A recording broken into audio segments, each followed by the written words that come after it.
2024 में आपको एफडी कितने अमाउंट का कराना चाहिए, या कह सकते हैं कि कितने अमाउंट का एफडी आप करा सकते हैं कि आपको कोई टैक्स ना देना पड़े, बैंक कोई टीडीएस ना काटे। जनरल पब्लिक और सीनियर सिटीजन्स दोनों के लिए ही लिमिट को जानेंगे। उसके बाद हम जानेंगे कि अगर लिमिट्स के ऊपर हम एफडी कराएंगे तो कितना टैक्स देना पड़ेगा, कितना टीडीएस कटेगा। इसके साथ साथ हम बात करेंगे फॉर्म 15G क्या होता है, फॉर्म 15H क्या होता है और फॉर्म 26S क्या होता है और इनका हमारे लिए क्या यूज है। तो दोस्तों, आपको भी अगर किसी बैंक में या पोस्ट ऑफिस में एफडी करवानी है या पहले से करवा रखी है तो इन सब चीज़ों का तो आपको पता होना ही चाहिए। तो आज के इस वीडियो में हम डिटेल में इन चीज़ों के बारे में बात करेंगे। नमस्कार दोस्तों, स्वागत है आप सबका एक बार फिर से फिनोटेक यूट्यूब चैनल पर। तो आइए आज का हमारा ये वीडियो शुरू करते हैं यहाँ से।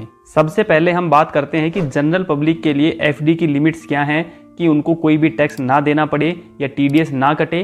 तो अगर आपकी उम्र 60 साल से कम है तो आप जनरल पब्लिक में आते हैं, और अगर आपको 40,000 रुपए से ज़्यादा का इंटरेस्ट मिल रहा है एफडी से एक फाइनेंशियल ईयर में, तो आपका बैंक टीडीएस काट लेगा और ये टीडीएस 10% काटा जाएगा इंटरेस्ट पर। अब एक बात यहाँ पर यह भी है कि बैंक ने आपका टीडीएस तो नहीं काटा क्योंकि आपकी इंटरेस्ट इनकम 40,000 से कम थी, लेकिन अगर आप टैक्स पे करने के लिए लायबल हो, आपकी जो टोटल इनकम है एक फाइनेंशियल ईयर की वो 5 लाख रुपए से ज़्यादा है, तो ये एफडी से मिलने वाला इंटरेस्ट जो 40,000 से कम था वो भी आपकी इनकम फ्रॉम अदर सोर्सेज में ऐड हो जाएगा। और इस इनकम के ऊपर भी, इस इंटरेस्ट इनकम के ऊपर भी आपको अपने टैक्स स्लैब के हिसाब से टैक्स पे करना पड़ेगा। ऐसा नहीं है कि बैंक ने अगर टीडीएस नहीं काटा तो आपको इसके ऊपर टैक्स ही नहीं देना है, बस बैंक आपका टीडीएस नहीं काटेगा अगर ये इंटरेस्ट आपका 40,000 से कम है तो। आई होप ये बात यहाँ पर क्लियर हो गई है। तो ये रूल था जनरल पब्लिक के लिए कि कितने रुपए की लिमिट के ऊपर आपका टैक्स कटेगा, टीडीएस कटेगा, आपको टैक्स देना पड़ेगा। इस चीज को हम एक एग्जांपल से भी समझते हैं। आजकल मैक्सिमम सभी बैंक जनरल पब्लिक को भी एक साल के एफडी पे 7% के आसपास का इंटरेस्ट दे रहे हैं। तो हम हमारे एग्जांपल में 7% के इंटरेस्ट से ही एक साल के टाइम पीरियड के लिए कैलकुलेट करेंगे। तो हम यहाँ पर देखिए, अगर 5,56,000 रुपए की एफडी करवाते हैं तो हमारा एक साल का जो एस्टिमेटेड रिटर्न है वो बन रहा है 39,954 रुपए, जो कि 40,000 से कम है। तो यहाँ पर हमारा कोई भी टीडीएस नहीं काटा जाएगा। 5,56,000 रुपए तक अगर हम एफडी करवाएंगे तो कोई भी बैंक टीडीएस नहीं काटने वाला है। वहीं अगर हम 5,57,000 रुपए की एफडी करा देते हैं तो देखिए यहाँ पर हमारा जो एस्टिमेटेड रिटर्न है वो बन गया 40,025 रुपए, जो कि 40,000 रुपए से ज़्यादा हो गया। अब बैंक यहाँ पर हमारा टीडीएस काटेगा, और बैंक टीडीएस कितना काटेगा? जो आपको इंटरेस्ट मिल रहा है 40,025 रुपए, उसका 10% काट देगा, यानी करीब 4,000 रुपए के आसपास का टीडीएस बन जाएगा। तो देखिए यहाँ पर जनरल पब्लिक के लिए ये लिमिट हो गई कि 5,56,000 रुपए के ऊपर अगर वो एफडी कराएंगे तो बैंक उनका टीडीएस काट देगा। आइए अब हम बात करते हैं FD limit for senior citizens. तो अगर आपकी उम्र 60 साल से ऊपर है तो आप एक सीनियर सिटीजन हैं, और अगर आपको एफडी से मिलने वाला ब्याज एक साल का 50,000 रुपए से ज्यादा आ रहा है तो फिर बैंक आपका टीडीएस काट लेगा 10% के हिसाब से। वहीं सेम रूल यहाँ पर भी है, अगर 50,000 रुपए से आपकी कम इनकम हो रही है इंटरेस्ट की तो बैंक टीडीएस नहीं काटेगा, लेकिन अगर आपकी कहीं और से भी इनकम हो रही है, कोई पेंशन इनकम है या कुछ और इनकम है जो कि 5 लाख रुपए से अगर ज्यादा बन जा रही है एक फाइनेंशियल ईयर की, तो फिर आप टैक्स पे करने के लिए लायबल हो। और आपको जो ये इंटरेस्ट से इनकम मिल रही है फिक्स डिपॉजिट के, ये भी आपको इनकम फ्रॉम अदर सोर्सेज में ऐड करके इसके ऊपर भी आपको टैक्स खुद से पे करना पड़ेगा। बैंक बस टीडीएस नहीं काटेगा क्योंकि आपका जो इंटरेस्ट इनकम था वो 50,000 से कम आया है। इस चीज को भी हम एक एग्जांपल से समझते हैं, कितने रुपए की आप एफडी करवा सकते हैं जिसके ऊपर कोई टीडीएस नहीं कटेगा। तो यहाँ पर हम इंटरेस्ट रेट लेंगे 7.5%, क्योंकि मैक्सिमम सभी बैंक सीनियर सिटीजन्स को 7.5% के आसपास का इंटरेस्ट रेट दे रहे हैं। तो हम अगर यहाँ पर 6,48,000 रुपए की एफडी करवाते हैं तो हमारा यहाँ पर देखिए रिटर्न कितना बन जाएगा, 49,984 रुपए, जो कि 50,000 रुपए से कम है। तो इसके ऊपर हमारा टीडीएस नहीं कटेगा। 6,49,000 रुपए की एफडी करा देते हैं तो अब हमारा रिटर्न बन गया 50,061 रुपए, जो कि 50,000 रुपए से ऊपर निकल गया। तो यहाँ पर हमारा टीडीएस काट लिया जाएगा, और कितना काटा जाएगा? 10% के हिसाब से, यानी करीब 5,000 रुपए के आसपास टीडीएस कट जाएगा। तो सीनियर सिटीजन्स के लिए लिमिट हो गई यहाँ पर 6,48,000 रुपए की, अगर उनको बैंक 7.5% का इंटरेस्ट रेट दे रहा है एक साल के लिए। तो इसके ऊपर अगर वो एफडी करवाएंगे 6,48,000 के ऊपर तो फिर टीडीएस कट जाएगा।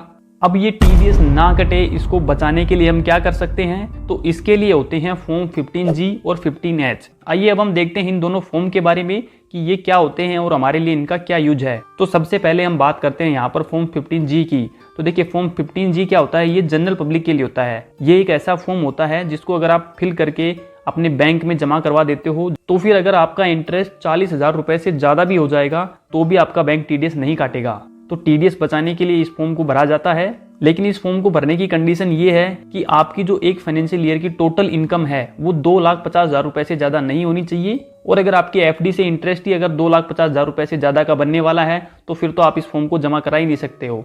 ऐसे ही होता है form 15H। Form 15G general public के लिए था, फॉर्म 15H सीनियर सिटीजन के लिए होता है। अगर कोई सीनियर सिटीजन है जो एफडी करा रहा है, वो अगर फॉर्म 15H अपनी एफडी के साथ जमा करा देगा तो अगर उनका एक साल का इंटरेस्ट, एक फाइनेंशियल ईयर का इंटरेस्ट 50,000 रुपए से ज्यादा भी बनेगा तो भी बैंक उनका कोई टीडीएस नहीं काटेगा। लेकिन यहाँ पर भी एक कंडीशन है कि जो उनकी टोटल इनकम है एक फाइनेंशियल ईयर की वो 3 लाख रुपए से ज्यादा नहीं होनी चाहिए। और जो लोग सुपर सीनियर सिटीजन होते हैं, यानी जिनकी उम्र 80 साल से ज्यादा होती है, उनके लिए ये लिमिट 5 लाख रुपए होती है। तो अगर आपकी एफडी इतने ज्यादा अमाउंट की करवाने वाले हो जिसका इंटरेस्ट एक साल का 3 लाख से ज्यादा निकल जाएगा तो फिर तो आप इस फॉर्म के बारे में भूल ही जाइए, इसको आप जमा करवा ही नहीं पाओगे। और चाहे आप जनरल सिटीजन हो या सीनियर सिटीजन हो, ये फॉर्म आपको हर साल जमा कराना पड़ेगा जितने साल तक आपकी एफडी चलेगी। ऐसा नहीं है कि आपने एक बार एफडी के साथ जब ओपन करवाई थी उस समय जमा करवा दिया तो through out the tenure valid होगा, ऐसा नहीं है। आपको हर फाइनेंशियल ईयर में नया फॉर्म 15G 15H सबमिट करना पड़ेगा। आइए अब हम बात करते हैं फॉर्म 26A की कि फॉर्म 26A क्या होता है। तो देखिए फॉर्म 26A में आपका एक फाइनेंशियल ईयर में जितना भी टीडीएस काटा गया है, टीसीएस काटा गया है, कब कटा है, कितना कटा है, उसकी सारी इन्फॉर्मेशन होती है। और ये फॉर्म आपको इनकम टैक्स की वेबसाइट पर मिल जाएगा। इसको आप वहाँ से डाउनलोड कर सकते हो। और जब भी आप अपना इनकम टैक्स रिटर्न फाइल करते हो तो उसके पहले आपको अपना फॉर्म 26A जरूर देखना चाहिए, जरूर चेक करना चाहिए, ताकि आपको पता चले कि आपका कितना टीसीएस कटा है, कितना टीडीएस कटा है, किस चीज़ का कटा है। तो दोस्तों ये था आज का वीडियो। इसमें हमने बात की कि हमें एफडी कितने अमाउंट का कराना चाहिए, कितने रुपए का कराना चाहिए कि उसके ऊपर हमारा टीडीएस ना काटा जाए। और उसके साथ साथ हमने फॉर्म 15G, फॉर्म 15H और फॉर्म 26A के बारे में भी जाना। मैं आशा करता हूँ कि ये जानकारी आपको पसंद आई होगी, अच्छी लगी होगी और आपके कुछ काम जरूर आएगी। अगर आप एफडी करवाने वाले हैं तो आपको इन लिमिट्स का जरूर पता होना चाहिए ताकि आप भी अपना टीडीएस कटने से बचा सकें। अगर आपको कुछ और भी पूछना है, कोई क्यूरी है तो आप कमेंट करके पूछ सकते हैं। जानकारी अगर आपको अच्छी लगी हो तो वीडियो को लाइक और शेयर जरूर कीजिएगा। हम मिलते हैं जल्दी किसी और इन्फॉर्मेटिव वीडियो के साथ। तब तक के लिए टेक केयर। जय हिंद।